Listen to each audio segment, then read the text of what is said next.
మరికొద్దిసేపట్లో ఈ ఫోటోలో కనిపిస్తున్న ఆ గుండు బాస్ అయితే రెడీ అవుతున్నాడు అన్నమాట. బాస్ మొట్ట బాస్. మరి మొత్తానికి మ్యాటర్ ఏమిటంటే తిరుమలకి వెళ్ళాలని లింక్ బస్ స్టాండ్ కి అయితే టోకన్స్ కోసం అయితే వచ్చాము. మరి దారిలో వెళ్తుంటే ఇద్దరు దాతలు ఫైటింగ్ చేసుకుంటే మమ్మల్ని అయితే ఎంటర్టైన్ చేశారు ఫుల్.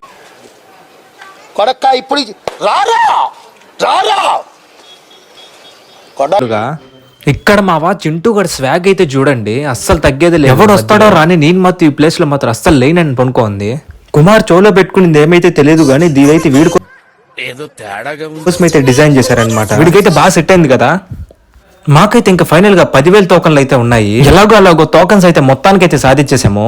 ఫస్ట్ కుమార్ కి అయితే టోకన్ అయితే ఇవ్వనన్నారు, ఎందుకంటే చిన్నప్పుడు ఫోటో ఉండదని అస్సలు అయితే ఇవ్వలేదు. మళ్ళీ అయితే అడుక్కుంటే ఇచ్చారు. బయట చూస్తే ఫుల్ వర్షం పడుతుంది. మన ధీరజన్ చూడండి మామ ఎలా తడిచిపోయాడు వర్షంలో. అయితే ఇంత వర్షంలో తడుస్తూ కూడా బయట వచ్చి ఆ క్లైమేట్ చూస్తున్నాడంటే మామూలు మ్యాటర్ అయితే కాదు. ఇంకా మేము మెట్లు ఎక్కడం అయితే స్టార్ట్ చేసాం అల్లిపిరి నుంచి. దీనికి మీరు కంటిన్యూ వీడియో చూడాలనుకుంటే నా ఛానల్ అయితే ఫాలో అయితే చేసేయండి.